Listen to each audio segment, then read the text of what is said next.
so far have definitely not backed up my criticisms of the deck. It feels like it has obviously a free win against Rogue most of the time, and decent enough against the likes of OTK, Demon Hunter, and Mage. But we'll have to see if the slightly different choice from Tianming will pay off as we jump into our first game of the day, our first quarter-final. The winner here, one step closer through to the semis, and obviously increasing their points to GM if it's well, I suppose Viper, if he's afraid of relegation, that is a concern. But more importantly, the prize money going up as well. And also, love to see Viper all dressed up again. He has been getting in the habit of just dressing very dapper during GM, and it's nice to see the Masters Tour is no exception. For Tianming, big news, the Skull is only one card away from Outcast position. And to be fair, it is a card that you don't always feel comfortable just throwing away in the Talented Arcanist, because it is a very important source of healing when paired with I-Beam. But I don't think Tianming is in any rush yet. For Viper, no Incanter's Flow, but he does have quite a bit of cycle at least. He does. Tianming with a couple of interesting choices already, optimizing mana efficiency by going double jump, or quadruple jump as it's often called in the first couple of turns. But it does have the downside of meaning that if he got exactly Spectral Sight, off of the double jump, then he wouldn't have been able to play it on this turn. It might have entered that outcast position, which is not necessarily a disaster, because with the Skull, he's got quite a lot of card draw already, and maybe doesn't want to overload on it in the next few turns. But it's interesting already to see how different players deal with these double jumps in the first couple turns. Right. For Viper, also a decision point that turn whether he wanted to keep cycling or go with the Font of Power and try to get a mediocre presence on board. It's very likely that you end up with a 2-cost or less minion from the Mage minion pool. But him continuing to draw here just tells me that he's really looking for that Incanter's Flow, because when you can put together several Fireballs and even an Apexis Blast, those types of combinations in the same turn, or Skull, Mask of Cthulhu plus a Fireball, that's the type of breakpoint that Demon Hunter cannot often heal to. Tianming again making the play that wasn't first obvious to me. I was kind of looking at just going for the Spectral Sight on this turn, and then the turn after he could have just gone Arcanist, Immolation, or even if it kills literally nothing, just to get rid of the cards from hand. But instead he's going with a different strategy. I think realizing the power of the cards in his hand, rather than wanting to turbo draw through his deck with an outcasted Spectral Sight. Either way, he gets Coin Skull, which is obviously the important part of his game plan here. But it could be a very different game already. It's true. I think my first instinct looking at that play is that maybe Tianming is concerned with his own hand space when the time for Skull comes. Because if he had drawn a bunch of bricks here, expensive things, or combo pieces he doesn't want to use quite yet, there's a world where that extra card from Spectral Sight makes it such that you have to dump something you wouldn't necessarily want to off of the Skull. It so happens that with this pan out, though, he can just pretty easily, comfortably use the Immolation Aura. And looks like also the Ethereal Aug Merchant. He is just making sure there are as few cards in hand as possible for the Skull turn. Yeah, and he didn't have to dump quite so aggressively here. He could have gone Thalnos plus Immolation Aura, which would have achieved a similar outcome. Obviously drawn an extra card right now, and I kind of like the look of that just because then you've spent the mana on Thalnos, and mana is likely to be very tight in the next few turns after you go Coin Skull. But it does give him the benefit of getting another hero power face, and of course, as we were saying, get rid of even more cards. So say he gets another Skull off of this Skull, he can quite happily play that one afterwards as well. Right. And this also has the not insignificant benefit of ending with a minion on board, which the Thalnos Immolation Aura play, he would have been completely empty on board. And if the 2-1 draws out a ping from Viper, great. You're forcing the Mage to spend mana on something very insignificant. And if it stays on board, that's another 2 damage to the face, and every little breakpoint matters with this Demon Hunter deck. For Viper, finally hits an Incanter's Flow, but this to me feels like an Apexis Blast turn, because he can maybe have a read on how aggressively Tianming was dumping cards like the Ethereal Arcanist that Coin Skull is coming up. I think that's a great point. It's very, very readable here that he's kept the coin this long, played a completely useless Arcanist here. They're going to Skull, so you want to put some pressure on them, but here Viper goes with what does clear the board and put some amount of pressure on.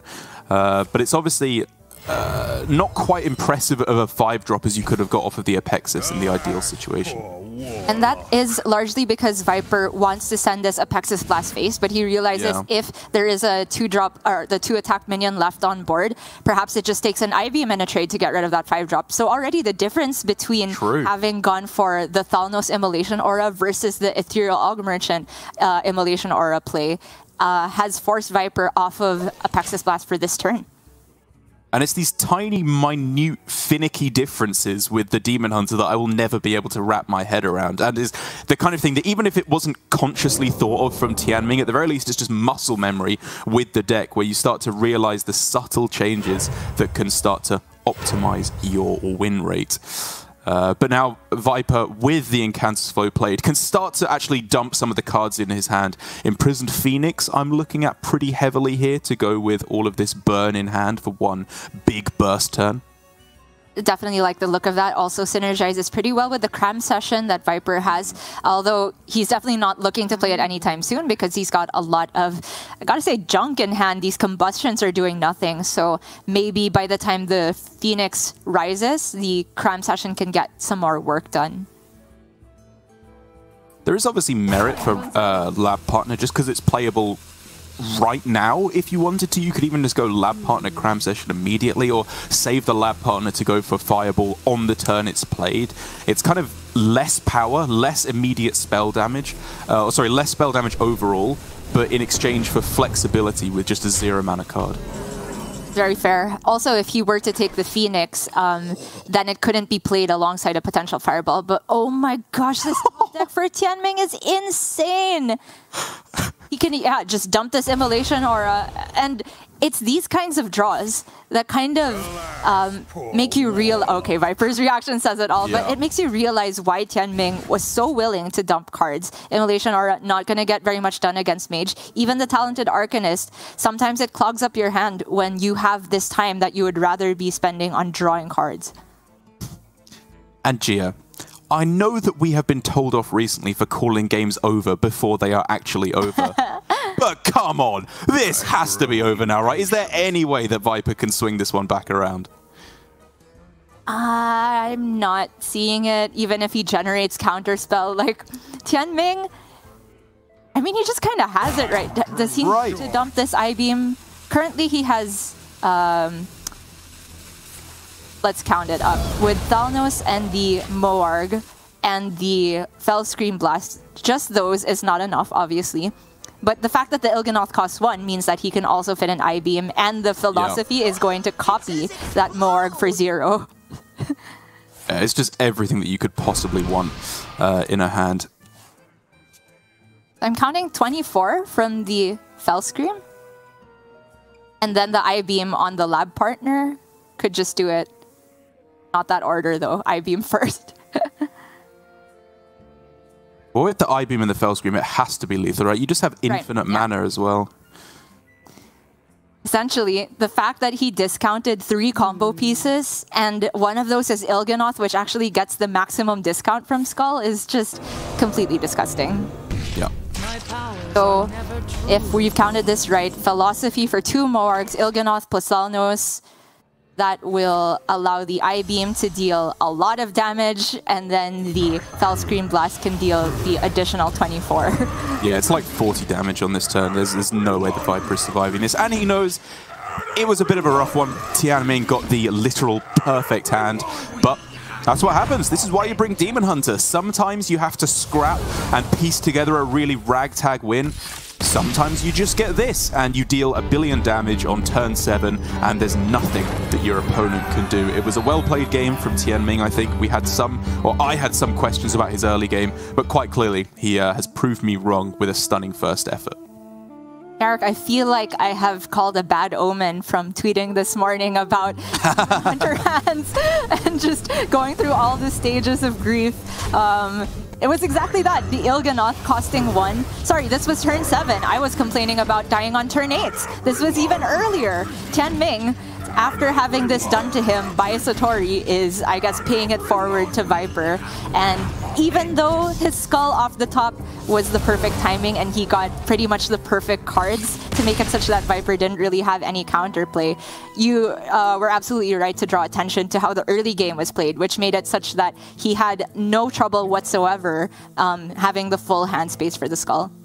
Yeah, I mean, obviously it's the kind of game where those early decisions don't really matter, but it's the principle. You want to maximize your chances, and those disruptive plays with the couple of small choices that he had with the Org Merchant did, I think, optimize his chances overall. And so with that spoken of, the Demon Hunter can move by the wayside now. Conquest format means he has to move on to his other 2 decks, and he's going over now to the Spell Mage Gia. The only difference, I think, as with many of these Spell Mages, is the 30th card, and instead of seeing Shooting Star, as we have from Viper, it's Deck of Lunacy, which whether or not we want to talk about if it's better, it very much does offer occasionally a completely separate win condition that gets there on its own. Right. I think there's 2 kinds of people in the world, Derek. Lunacy players and non-Lunacy players. And I will just leave it to the viewers to interpret those 2 things however they like. But you're absolutely right to say that the Lunacy can give you, for example, a way to generate healing. Depending on how you time your Incanter's flow, getting Librams of Hope can be a very key thing for Mage in either the Mirror or even matchups against Hunter. Absolutely, yeah, just being able to get some form of healing, because very often the way that it's played now, because it's on 4, is you play your Incanter's Flow first, which means you're more likely to get Librams of Hope when you draw all your 7-cost spells that get turned into 9-cost then, which Libram of Hope is the only 9-cost spell in the game. So very effective against the burn decks, the aggro decks in the metagame. But I think against Viper's lineup here, if Tianming is going to be hitting Deck of Lunacy, you would rather hit it before you go for the Incanter's Flow, because the likes of Warrior, Rogue, very susceptible to huge amounts of pressure through the likes of, well, primarily in the Grand Slam, if you can hit those instead of the Librams of Hope. But aside from the Deck of Lunacy plan, it is still, I think, for the most part, standard Mage gameplay against the likes of the Mage Mirror. If we were to see that, very arguably, you don't even want the Deck of Lunacy, because the standard build of the deck, with all the card draw and all the burn damage, actually performs better on average. I do agree. That streamlined way that the deck is all just card draw and burst and ways to cheapen those cards is built that way for a reason. And again, Mage has to do very specific things to get their healing. So I do favor the non-Lunacy deck in this situation. There's also that interaction of Lunacy generally giving you ways to generate minions, which I'm pretty sure the Mage on the other side would be kind of happy, because otherwise cards like Combustion don't really have a place in the matchup. They often just kind of clog up your hand and can potentially mess with the card draw turn. Speaking of card draw, though, we saw Tianming toss Refreshing Spring Water on the play, which I think it's very reasonable. Incanter's Flow is more important to get early, and when you're on the play, I feel like maximum chances to get that is best. Sure. I mean, I don't know if the numbers would necessarily agree. Like, it is just always right up there at the top. But I guess specifically in this matchup, if your opponent does go for Incanter's Flow on 2, if you hit it on turn 4 or 5 after your Refreshing Spring Water, it may just be too slow in the kind of Incanter's Flow arms race that happens in Mage. But we're actually getting to see one of the rare instances where neither player hits the flow, or even the Deck of Lunacy from Tianming. So it's going to be both decks kind of just lobbing burn at the opponent's face really inefficiently, I think is the way that this one generally goes.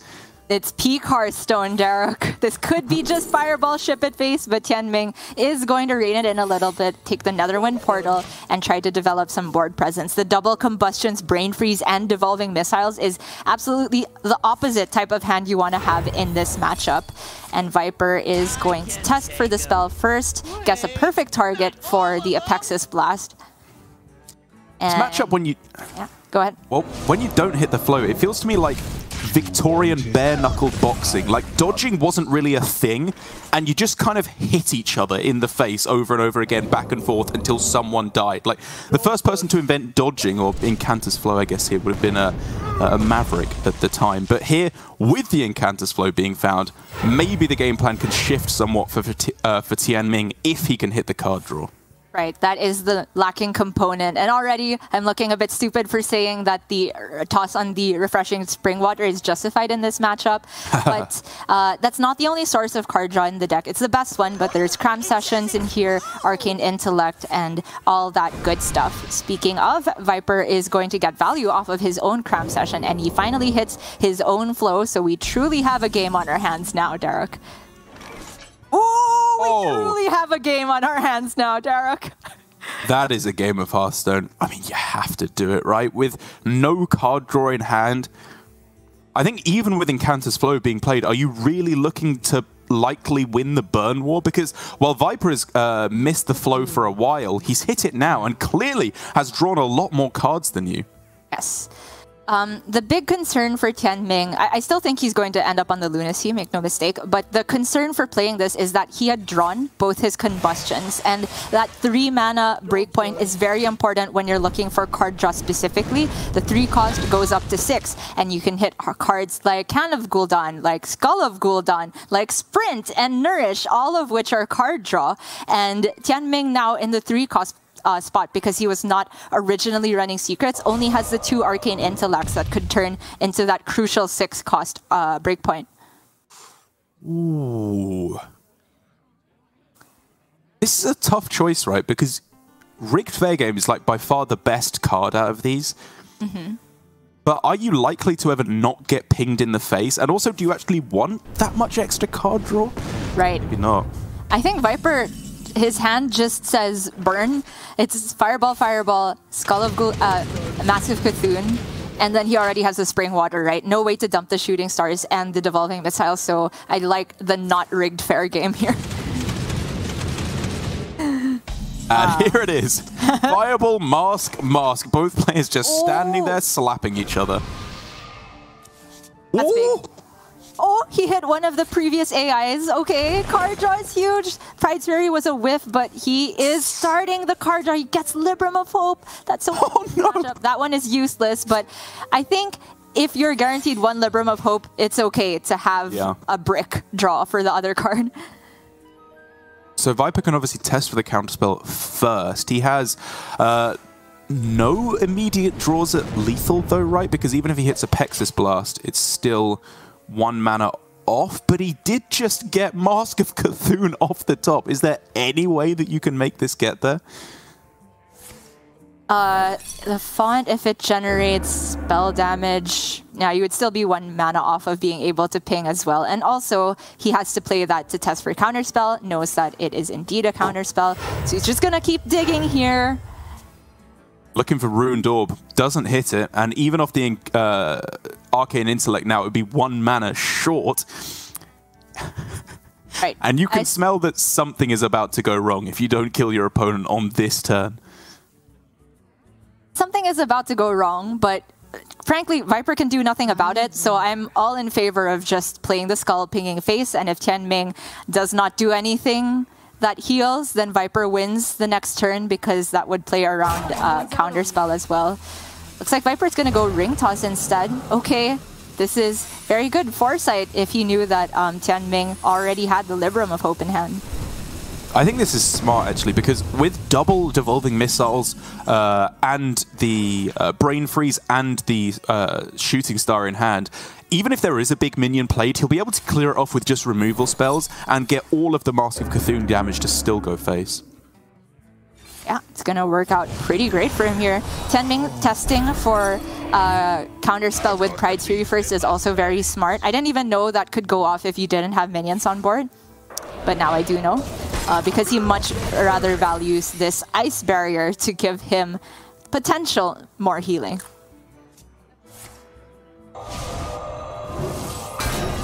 This is going to go down to a 2-drop. Go again? I think so. I don't think there's any... There's no chance for him to get lethal right now with the Mask, but he can just push as much damage as possible and then allocate all the mana next turn to just trying to find Fireball, Ruined Orb, that type of thing. In terms of him being in danger of dying himself, though, he knows that 2 of the cards in hand are from Lunacy, and I couldn't tell you the odds on that giving burst. I'm going to say very low to deal specifically 12 damage with 3 cards, given that Nagrand Slam is not a possibility thanks to the Incantus Flow. I'm kind of wondering if you go for Brain Freeze plus Combustion in the end, though, because if you are afraid of another Libram of Hope, the Devolving Missiles is a lot more effective at clearing that off than the rest of the cards in your hand, and you still get to point all of the Mask of Cthulhu damage phase. You still have draws for lethal on the next turn, but the Libram of Hope off the top for Tianming may be his ticket to survive another turn. Chucks the Blessing of Authority on it, and Viper will be, I mean, obviously not happy that he hasn't just won, but happy that he held on to the Devolving Missiles for the exact reason you outlined. Man, I just play as if they never have it, and a lot of the time they don't, but this time Tianming did have both the Librams of Hope. Okay, now we're talking, though, with Luminary into Jandis. That is a lot of pressure. Mozaki! But Mozaki is like the best 5-drop he could get. Oh my goodness. Viper knows there's 1 Lunacy card and 1 card that was originally in the deck, and the originally in the deck card is very scary. Pretty much the entire deck synergizes with Mozaki. And it's between Deep Freeze and Jandis, but the Jandis lets him also play Ring Toss, so I think it ends up becoming her.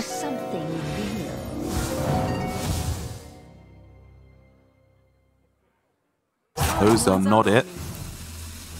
Razor thin margins. Viper will be looking to discover a counter spell, I suppose. Yeah, counter spell, Netherwind, I guess, just to get more stuff on the board. Even Barrier, just the fact that the Mozaki can attack this turn. Okay, test for the counter spell. Tianming can't deal the lethal, so his goal is to clear this board, which the Blade Storm will not do that. Yeah, it doesn't really do very much, does it? I mean, you can beef up the amount of damage it does with each swing, right? So you can make it do at least 3 if you go for Devolving Missiles first, but I don't even think that's better necessarily. Yeah, because if you just miss the targets, I think Ping Jandis should be on his mind as well. Although, like, an illusion is also essentially at 1 health, so it doesn't really help the Blade Storm breakpoints. Right. So if it's Ping Jandis, I think it's to narrow the targets for Devolving Missiles, which sometimes gives you a clean Blade Storm, but there's too many iterations of ways this could go wrong. I have no idea how to optimize it, and Tianming is just going to go for missiles afterward instead. He doesn't want to bump first? Yeah, I think that's reasonable. Now, you're just hoping for a miracle top deck. You're not getting there through burning them. King's Face as well, because I believe he discovered Barrier, so minion on board is not a big deal. And cannot be pinged as well. True.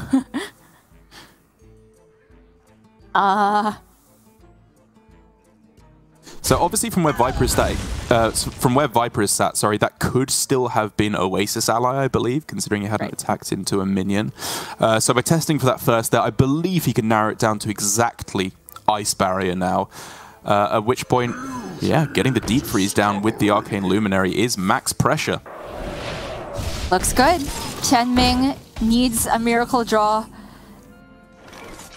Oh, that's not enough. Even if he overloads and gives them all rush. I mean, he can take out 1 of the 3/6s or just the 4/3 maximum damage. And then stay alive on board. Yeah, getting a 6-drop like that especially hurts because it's one of the 3 out of 7 6-drops that does not draw you cards. He's already got that with Deck of Chaos, gets it again here with Runic Carvings. And if he'd gotten Skull of Gul'dan, Hand of Gul'dan, any of Gul'dan's body parts, you're elated. Pexis is so big for Viper here. Because he doesn't even necessarily want to proc the Ice Barrier. I think he can, because given that Tianming is top decking, it's most likely that the 3/6s are going to be able to attack face again next turn, plus the minion from the Apexis. And he can just combust these 2/2s away. Yeah, it depends what you draw. If he just gets another Apexis off the top, you could just go for, okay, like this, not even bothering attacking because you just set up guaranteed lethal next turn, or very, very likely outside of the third Libram of Hope in the deck. Right. Oh, does he have, oh. No, Tianming is essentially at 13, so even if he went Combustion Ping and then Brain Freeze his own guy... Yeah. Actually, can it even attack if it's frozen? I don't know if the Frenzy goes off. You know what? No idea. I think yes. Minions that say attacks something, even if it's frozen, generally still works. Okay. Well, because he is just going to end up dealing 8 here, it's all the same in the end. Wait, Viper is a bit stressed, but I feel like this is essentially the same. He couldn't have dealt lethal. I mean, I don't really know why you would, but either way, it's not going to matter here. He has lethal, and the Assassinate, even if the Apexis Blast were not in hand, is not enough to win the game for Tianming. Rough few draws, didn't manage to hit enough card draw, even that one Nourish not being quite enough, and just demonstrating, as we were saying at the start, how the Mage matchup often goes. If you don't manage to hit an insane outcome off Deck of Lunacy, it's just better to have the original version of the deck, because you have so much burn, you easily have enough to win the game without attacking face with a single minion, and Viper demonstrated that pretty cleanly there. And to be fair, I think Tianming realizes that as well. Had his opening hand given him a chance to play for the burn game plan, I don't think he ever would have played the Lunacy, but it so happened that he had just very expensive stuff, no card draw, and no encounters flow until turn 5. So the Deck of Lunacy seemed like his best win condition, and despite the double Librams of Hope, Viper manages to take it home, and I think it was largely due to what you pointed out, saving the second evolving missiles for the worst case scenario, which did pan out. Yeah, if he hadn't done that, he was in pretty big trouble, to be honest. He would have had to rely on just freezing it, I guess, with the deep freeze, and then hope that he manages to get away to chunk through it. But very good partitioning of resources does see Viper through to equalizing the series at 1 game apiece. The Mage has now won for Viper. The Demon Hunter has won for Tianming. And I will say that I think the Mage is still in a decent spot to get a win at some point against the Warrior and the Rogue from Viper. But it's really just the Rogue left over for Tianming that I think could be in a rough spot, because given that there is Warrior on Viper's side as opposed to the Demon Hunter that we saw from Tianming, that is a very nice matchup for Viper. I agree, mainly because once the conditionings come down, the minions from Warrior are generally of a size where Prize Plunderer can't reach them, and I don't think Rogue can actually amount that much pressure before that kind of turn 5 clock is ticking moment for Warrior. So that matchup going to be a bit iffy for Tianming. We'll get news on whether that will be the very next one, though. And it looks like Viper is going to queue up this Warrior, and we can talk about the way he's built it with no Imprisoned Gunards, which I'm actually surprised by, because I tend to like that card mostly to help you cycle if you are running the cut-in class version, but even without that... Wait, sorry, I'm blind. It's there at the top. Oh my god.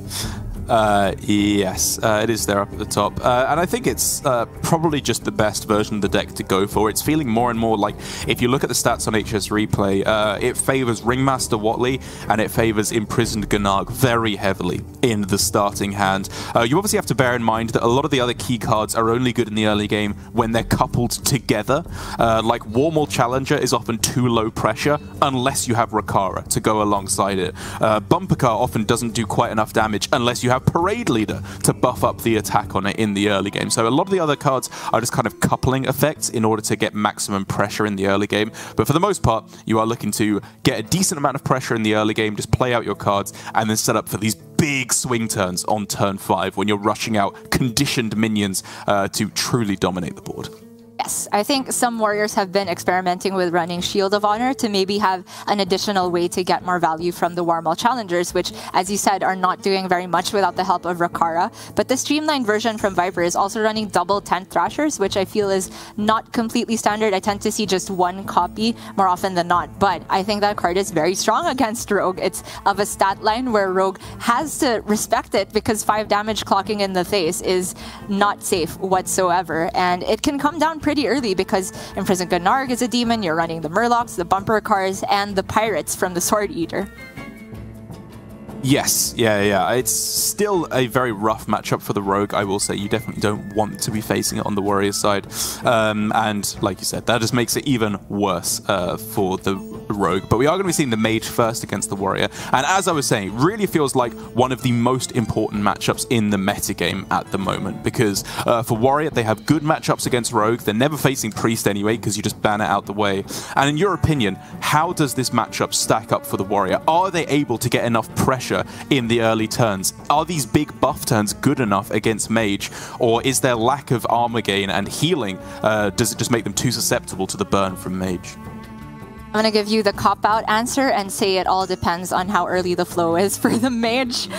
Because Warrior definitely has more pressure than the Mage can usually remove. But I find that most of the boards are still susceptible to something like Flame Strike. Very key card in the matchup, in my opinion. And if that Flame Strike has been discounted to 6 or even 5, and it's much earlier than the Warrior necessarily expects, that can mess with their game plan and create a window for Mage to just burn them down. There's often times I find from the Warrior's perspective like a decent curve and then question mark, and then Troublemaker. Yeah. And if the Mage can answer and get the burn down in those 2 question mark turns, it's tough for a Warrior to really find the card draw to keep it consistent.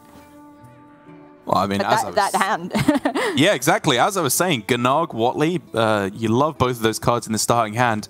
Bumper Car, I agree, is the question mark in that hand. I honestly wouldn't have hated it, because Bumper Car, even if it's not the highest amount of pressure at the start of the game, it enables so many combos in the mid game with those extra 1/1 riders that really synergize so well with the deck.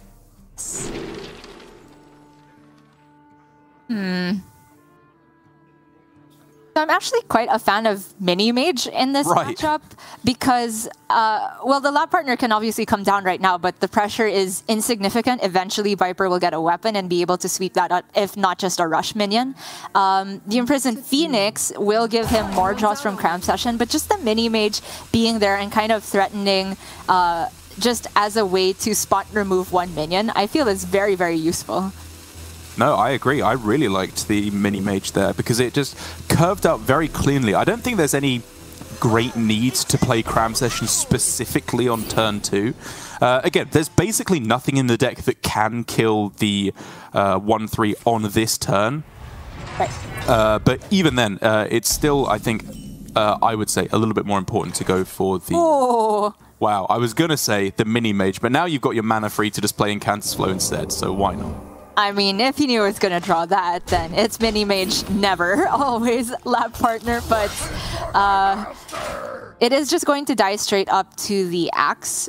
And I don't think Tianming is very mad about that whatsoever. He can just go for a Font of Power turn and doesn't necessarily even need to Cram Session.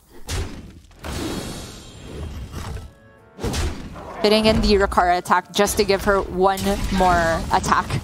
Sure, why not? I'm already seeing kind of the downside of the line of play here from Tianming because it was just, if you... Wow, okay. I was going to say if you go for specifically the lab partner on turn 1, if you get Incantus Flow on 2, then you just lose the card draw from Cram Session. But already, all of that could have been remedied by a pick of Deck of Lunacy, but he doesn't even want it, Gia. Again, just thinking that the deck he has is already more powerful. That remains to be seen. I mean, I do think that the Mage has a decent matchup against Warrior overall because they don't actually get that much armor and you can burn them out at some point.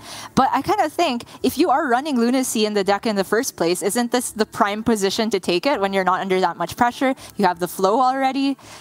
Maybe the fact that he had played a flow makes Tianming think that he would rather not actually get a bunch of Librams of Hope. And Lunacy might have been better if it was getting him those proactive 10-cost cards instead. The Cone of Cold, in any case, will be maybe a bit useful to pair with Devolving Missiles. If he just gets a bunch of 1/1s on board, he can sweep them up pretty easily. I really like this deviation as well from Viper because at first glance it looked like a very easy tent trasher on this turn, but that just walks so cleanly into either a Pexis Blast off the top or more likely coin a Pexis Blast on the following turn. You really don't want to give them a good target for that. You want to make use of the rush on tent trasher instead, and so even though this puts a lot less pressure on the board, I think it's still probably correct. very disciplined play, and it potentially disrupts Tianming, who wants to go for the Apexis Blast. But if he feels like Viper is trying to bait him into playing that, he could go Devolving Missiles with the Cone of Cold or just a ping instead, because very likely these minions will be small enough to ping. Start with the font. He can still do the devolving play if he feels it necessary. Although, then again, this board is not threatening to begin with. Maybe he'd rather save the devolving missiles. But it's a problem that the minions stay on board and kind of keep the board wide such that the missiles can't necessarily snipe what he wants them to later on.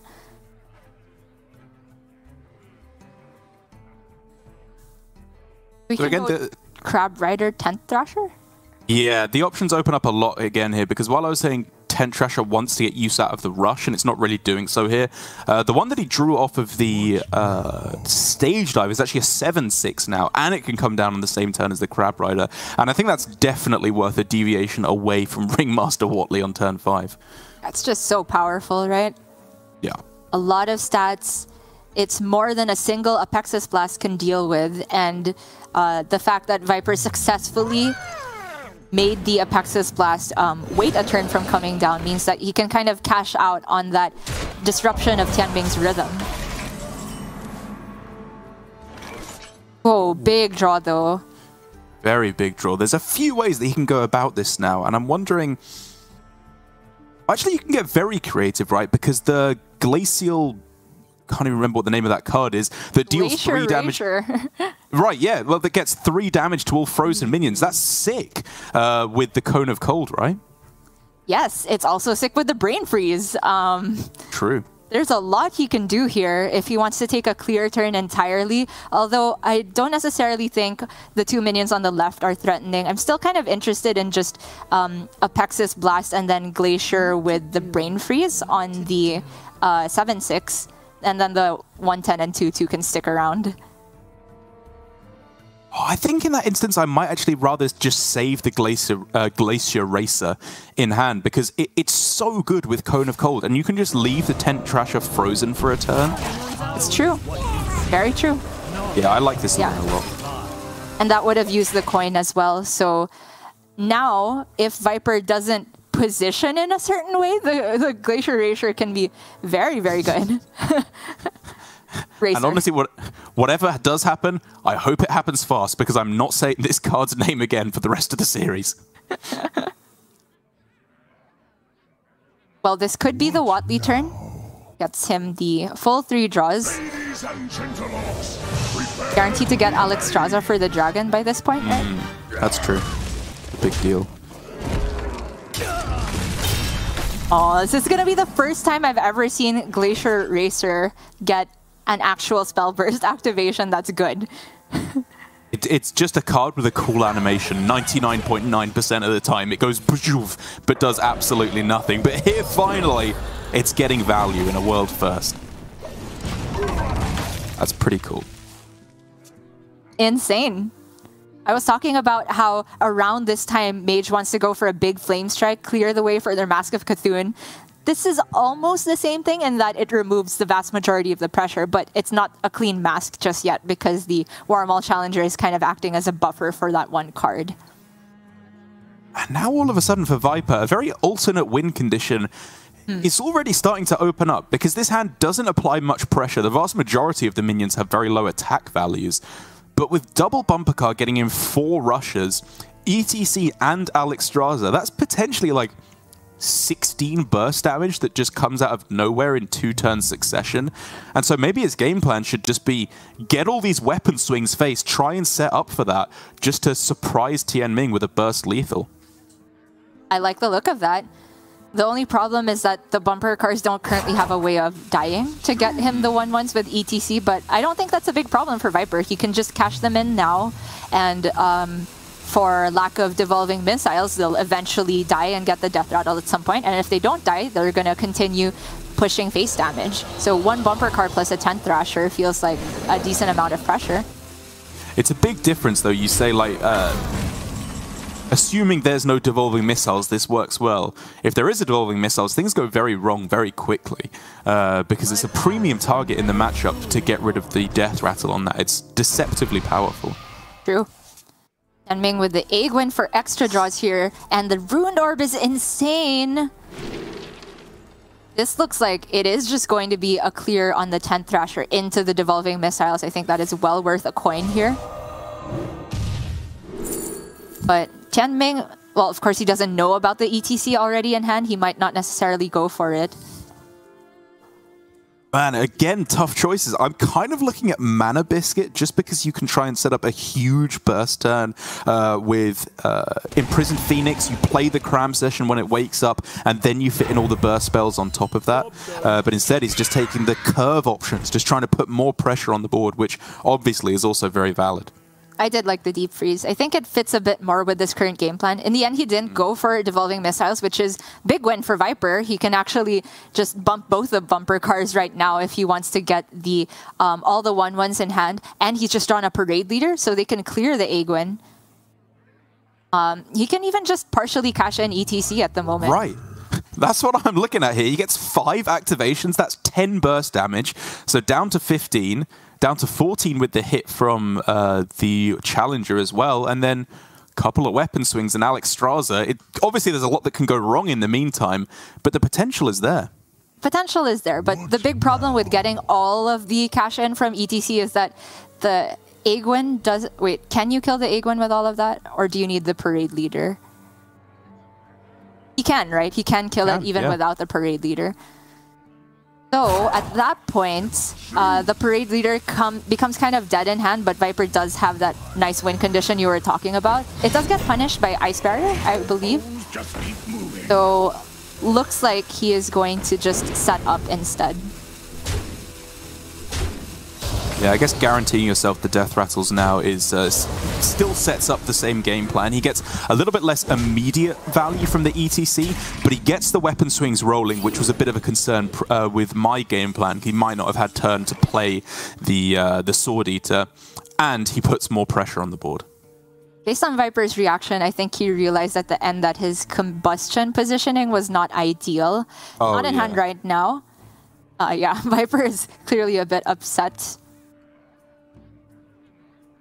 And this could just be the Deep Freeze turn that Tianming was trying to set up for. However, he knows that those water elementals are pretty much immediately dead by virtue of the Parade Leader sticking around. So maybe it is a Mask of Cthulhu and Prey type of turn. Yeah, I was honestly looking at just Devolving plus Mask of Cthulhu, try and get all this damage phase, and then go Mask again and Fireball when the Phoenix wakes up next turn. Starting with the draw, he now has a 0-cost Devolving, so that's a possibility, but Apexis looks a bit cleaner here. He can then ping and then guarantee the devolving on the Parade Leader. That was actually a very insane AI outcome. Yeah, it was super, super powerful. Yeah, I guess this is still probably the correct way to go about it because you want to set up for stronger Mask of Cthulhu's, but I don't know if you're likely to get a much clearer board than what you could have seen there in the end. It was really tough because I think the disincentivizer for devolving to start the turn was the 1/1 Warmaul Challenger, potentially wasting missiles. But Viper is going in with the setup that we were talking about, and he's done this in this order with the weapon swing because he gets more minions on, or like bigger stats on board, and even if an ice barrier is generated, ETC does not care about that as long as there are minions targets to rush into. Absolutely right. And so Tianming digging, scrambling for an answer here to try and answer this board, whilst also getting his own lethal online.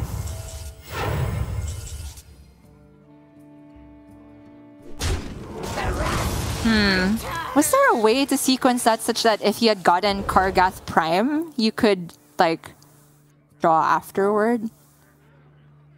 I don't know if it could have been immediately playable. And it also potentially messes with the Spring Water in the first place, so maybe I'm getting a bit too fancy. Right. And I mean, the main thing is really just that by going for Alex Straza first, although it kind of uses up a more difficult block of mana with just a single 9-mana card, it means that Tianming kind of just delete most of his own board here, as he has done. That's true. I mean, Viper knew about the Phoenix waking up, so that's 1 minion that's guaranteed to stick, but that's not enough. It's only 6 damage with ETC. And now for Tianming, he just cannot play a minion for the rest of the game, I think, and probably sail through to a victory. Gosh, you're right. Was Viper not supposed to go about it in the order I was saying? But, you know, sometimes you get a bit punished by Ice Barrier if you miss the weapon swing, but not a huge deal. Huh, maybe it was supposed to be ETC first.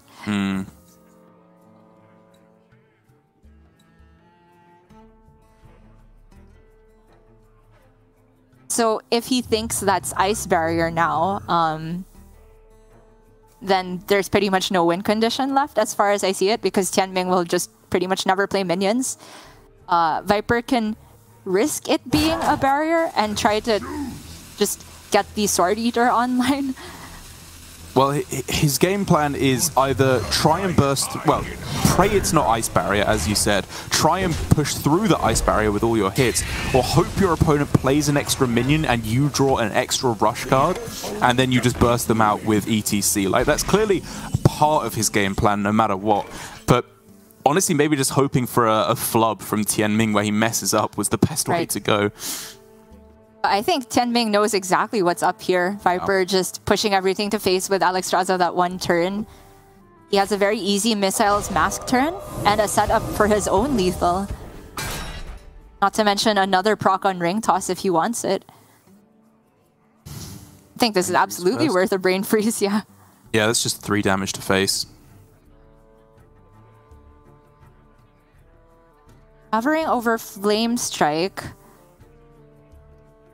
I guess from Tianming's perspective, the hand is not necessarily ETC. He just knows about Dark Moon Riders. So he could be thinking about what if those 2 cards on the left are something like conditioning.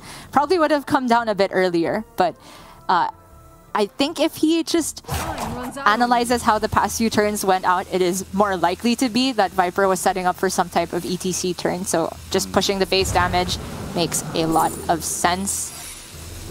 Do you want to be very careful specifically to not pick Netherwind Portal here, right? Because then that maybe gives them the chance to go Athletic Studies into a cheap rush and then get the exact 10 burst damage they need if you get a high health 4-drop. Also, Mirror Entity could just have a minion for Viper to rush into. Honestly, what's the one he didn't pick? He has so many secrets. One ally. Okay. Netherwind, right? I think he very correctly made the read. You just want to make sure no minions are on the board. Right. No Netherwind, no Mirror Entity. That's the important part. And Viper, I think, realizes that Tianming knows what Viper has been setting up, and therefore doesn't even bother to test for Mirror Entity because it would have been bad for Tianming to play that.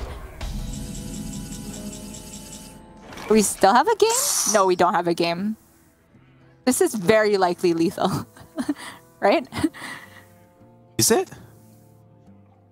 I guess not that likely, but... Yeah. Fireball ping is 7, so you'd have to get 5 masks to the face. Yeah, that is not likely. Never mind. So this is Flame Strike Fireball? Yeah. Because he can't leave the Troublemaker up. It is just going to deal lethal on its own. You can't go for the Brain Freeze if you have the read that ETC is in hand. Again, he may just go for the plan of pray it's not there. You could go Fireball the Troublemaker and then Mask of Cthulhu, I suppose, instead, if you wanted to save the Flame Strike. Oh man, I don't know. It looks like he's just going for it now. Really? Okay, and that's because his remaining cards have no more burst whatsoever. That's the big difference here. Tianming doesn't have a Fireball left. Damn. And so he knew that if he went Flame Strike Fireball on the Troublemaker, then he potentially just loses in fatigue.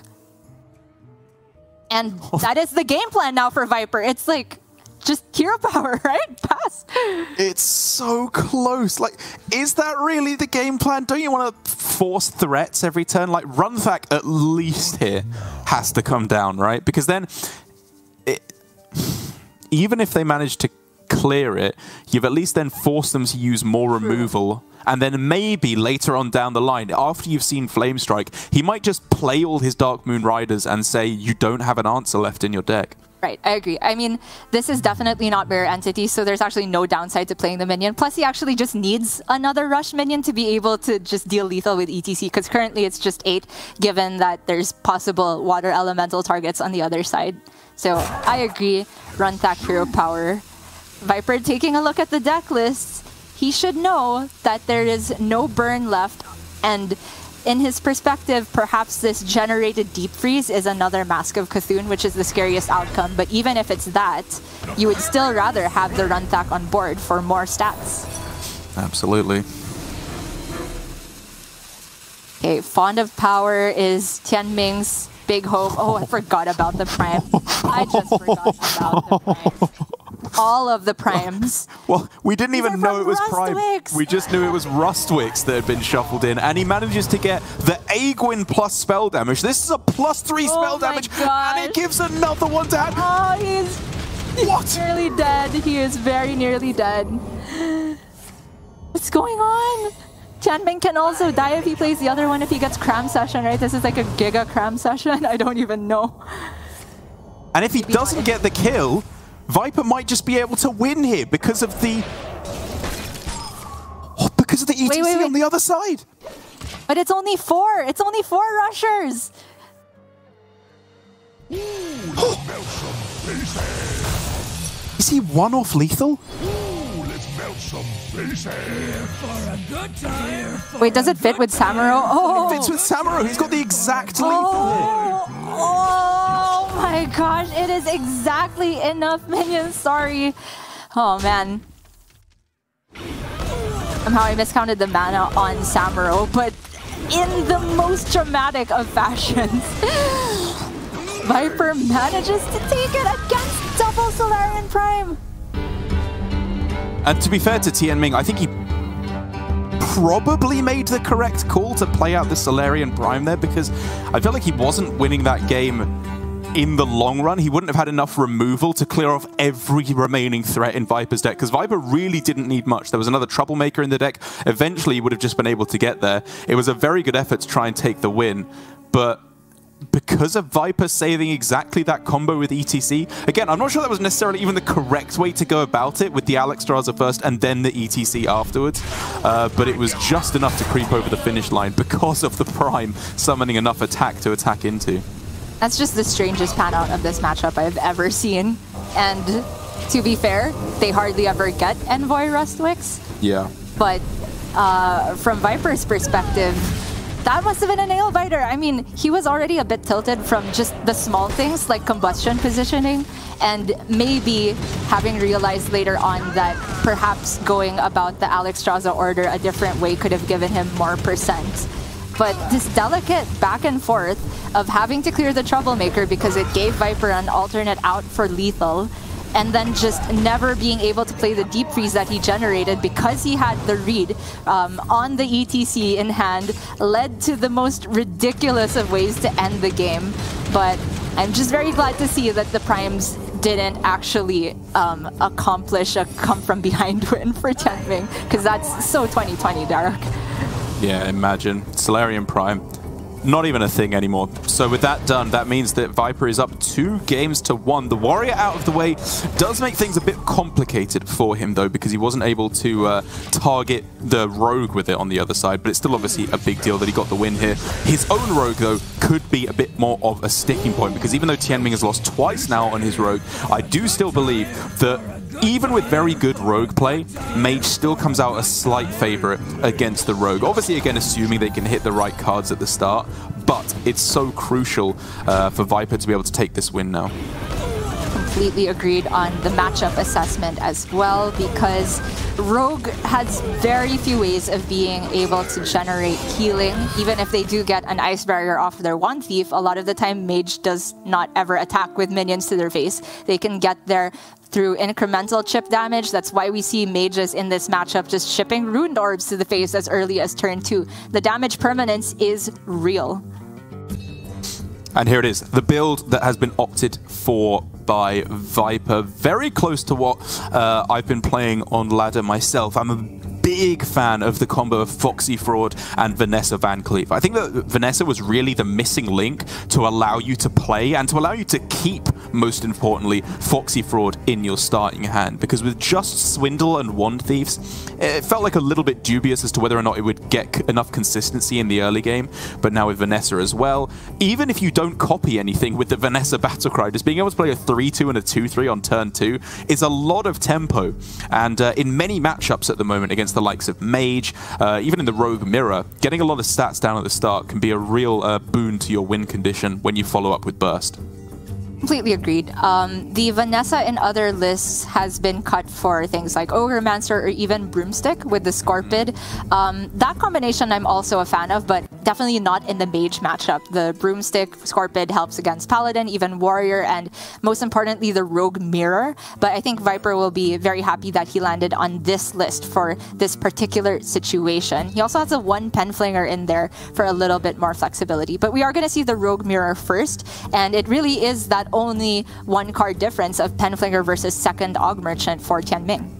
Yeah, I mean, this is exactly the list that I've been playing on ladder, card for card, from Tianming. And I think that, again, like I said, very, very fond of this build of the deck. I can see why Viper did slot out one Guardian Orc Merchant. It can feel like they're a little bit, two can feel like a little bit too many because their usage is often pretty limited in the early game. Later on, it can obviously be absolutely insane to give your own minions Divine Shield, take out 1 health minions on the other side, trade up a lot of the time by offering Divine Shield to your own minions.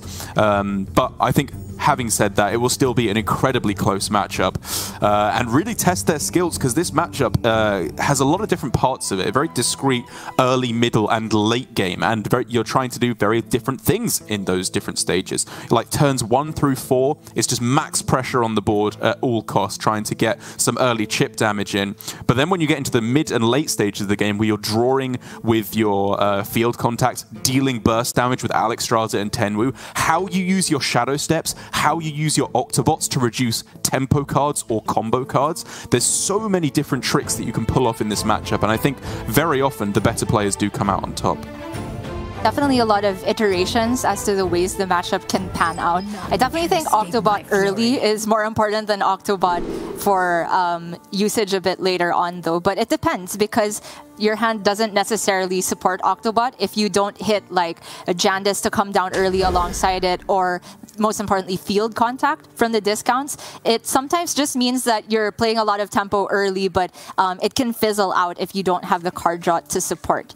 I completely agree with the full mulls from both players. No Octobots to be seen, and Jandice without that is far too slow. Both players here with some interesting old hands. Vipers is obviously got a lot of the kind of support cards in the deck that don't really have the main, the heroes of the deck to go alongside it. You're looking for Octobot and field contact, obviously, with his hand to make it really pop. But even having said that, you shouldn't underestimate the power of a few 2-1s and 1-2s on the board. They can get a lot of chip damage going at the start. Against other matchups, I would agree, but it so happens that in the Rogue Mirror, they also just have the tools to deal with that shape of minion, like Og Merchant, your Og Merchant, and some very cute interactions like that. Foxy Fraud pickup for Viper means now that he can activate the One Thief without having to give up anything he necessarily wanted. If he wants to go full tempo, this could also just be a prize blunder return. And to be honest, his hand is kind of telling him to do that, because he has neither Octobot nor the field contact that you were talking about. So I believe Viper's best game plan is to try and get that early tempo, and then hope to draw Mankrik, Kazakus, Jandice, or Secret Passage in the next couple turns, and that's a lot of cards. Yeah, I agree. I think I like the full tempo route here with the Coin Plunder as well, because even next turn, if the One Thief survives, he has the play of going Tenwu One Thief again. You don't have to save Tenwu for the full burst combo. Very often in this matchup, you're just playing it throughout the game to get a kind of pseudo Brewmaster effect to replay your battle cries. That Discovered Fireball is a huge deal here. Burst damage in the late game is just very important, because same as the Mage matchup, damage permanence for Rogue is real. But not gonna lie, I was looking at the Rig Fair game there with Viper, because he had set up this turn where he had taken back the tempo for an entire turn, forced Tianming to respond. And it could have happened this turn in particular. Whether or not it would go off remains to be seen, because very likely if Viper had played rigged fair game here, he's just going to trade the 2-1, and then it depends on what Tianming does the next turn, whether or not that'll go off. But for Viper, it's a welcome sight to see that secret passage. Probably not this turn, but it'll give him something to do after what looks like a Tenwu turn.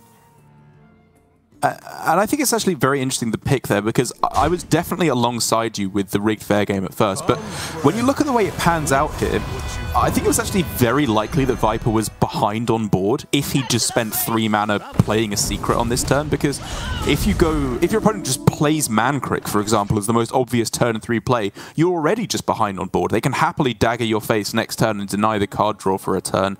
And even though you are very much relying on the top of your deck with this method to hopefully try and find card draw, there's a lot of card draw in the deck, and he's been rewarded with a secret passage off the top and now has extra burn from the fireball.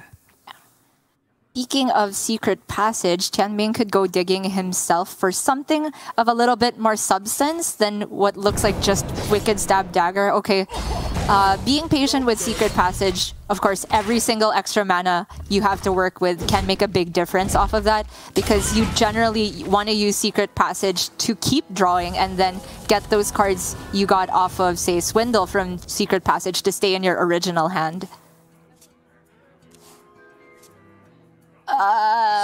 Okay, contact step. That's pretty good. Yep.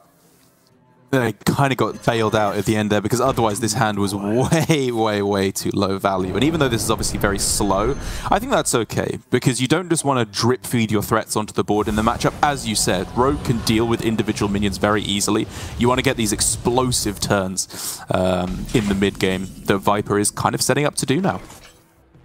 And Tianming can respond in kind. This definitely looks like a secret passage turn. He has also hit the breakpoint where he can play Kazakus if it comes off the passage. It's a very big deal. Off of passage, you just want to get stuff that lets you do things with your original hand as well. So Kazakus generating a golem gives him a turn 6 play as well. I am wrong. So is he going to put the Divine Shield on this? I mean, you'd think so, right? Like, if you're going for this line of play, it's just to get maximum stats on the board and then follow up with a stronger play next turn of finding more stuff to do with the secret passage. I will say that I did kind of like going for the secret passage now still. I think that this is a very underwhelming turn for turn 5, and the breakpoints of going for a turn 6 secret passage instead of a turn 5 one are not so big anymore now that Jandis costs 6 anyway. Yes, agreed. I think Tianming was playing potentially a bit scared there because he knew about, obviously, the 1-cost field contact in hand and wanted to disrupt the turn as much as possible by playing the Cult Neophyte. But you don't necessarily need spells to go off with field contact is my problem. And a lot of the times, playing minions for Viper to target into makes their field contact even better, right? Guardian Aug Merchant, Prize Plunder, that type of thing. This is a tough choice with the Shadow Step, because you don't have to play it here, but I'm thinking even though it costs 1, it's still probably worth it. But as for what you target, I would honestly hear out arguments for all 3 of the minions that you could get benefit from Shadow Stepping here. It's true. I think definitely the least likely would be the field contact itself. But the Cult Neophyte, for sure, if Viper expects Tianming's best response to be a similar turn, then he would want to disrupt it however he can. As for this choice,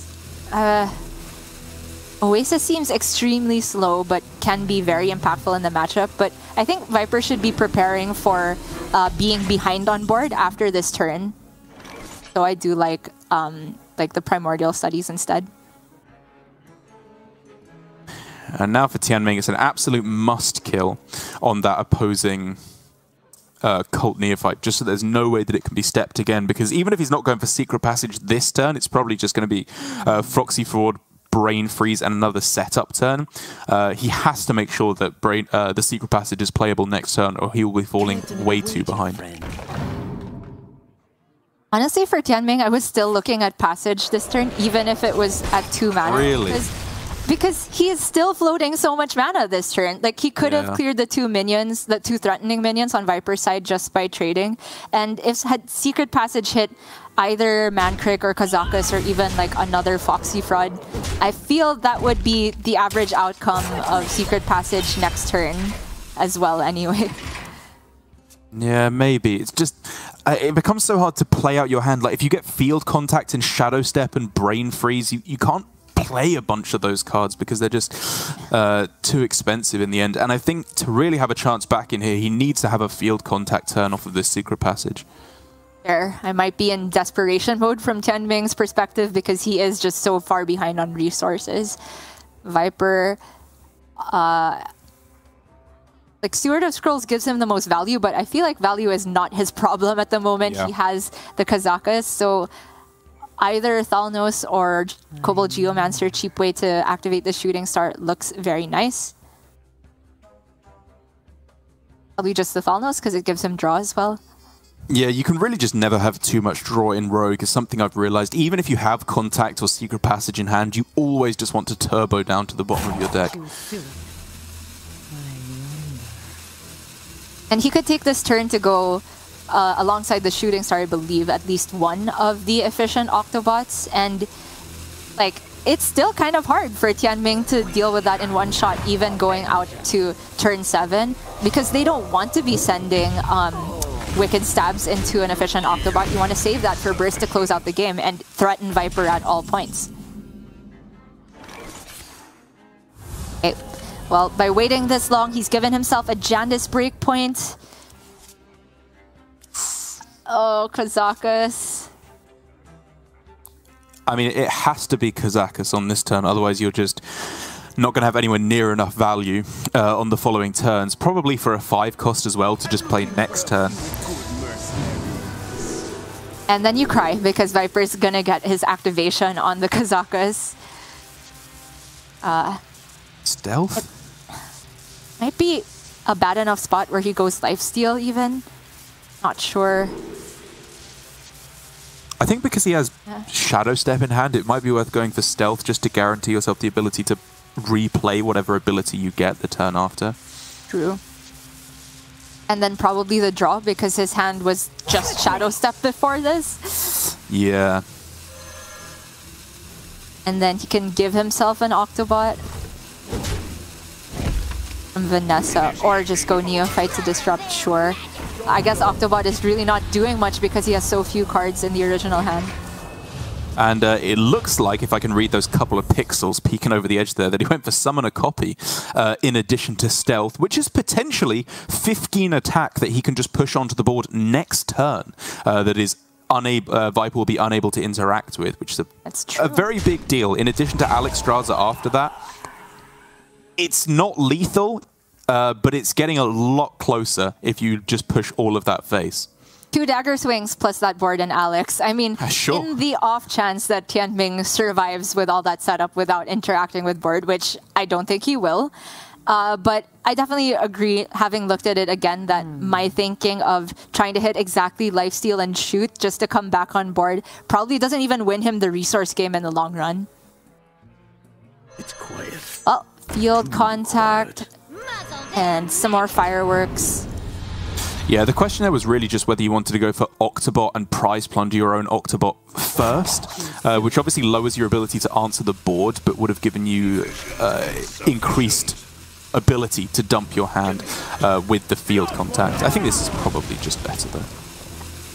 I like this a lot. Viper is just sitting on 10 burst damage from hand, so any board presence he can get is absolutely huge. He'll be scared of like rush plus shoot 2 minions here.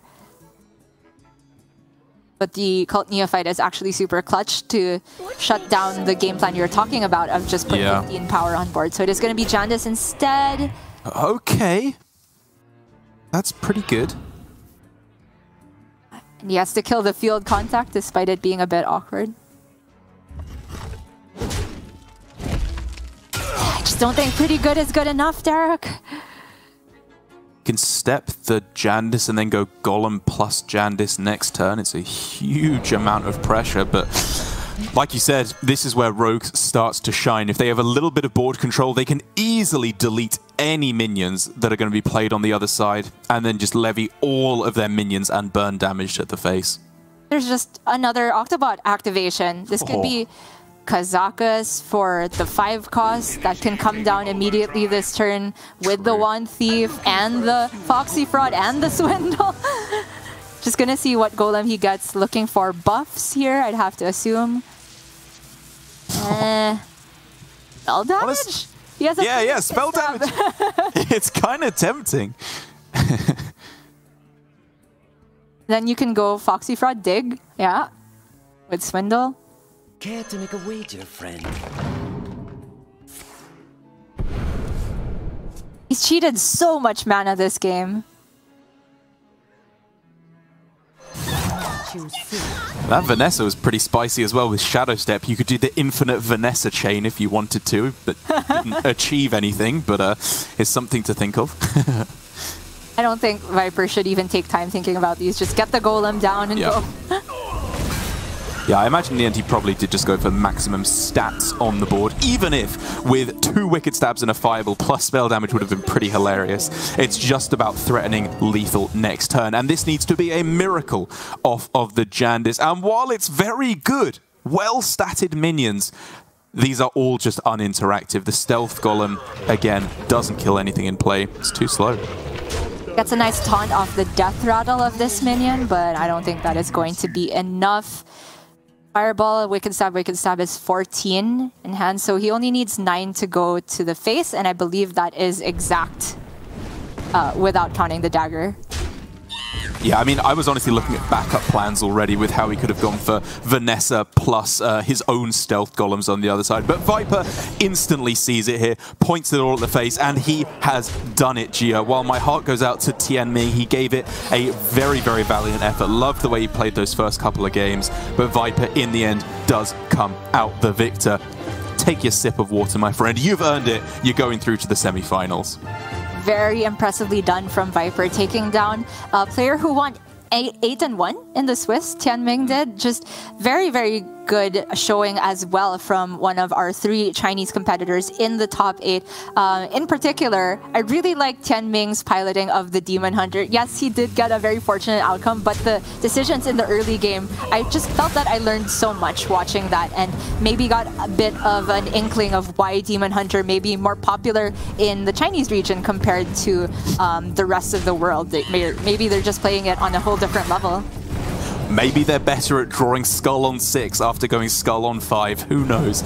It's a very different region over there. But yes, I do think he piloted those early turns very well, even if he was just obviously given a free win in that particular matchup.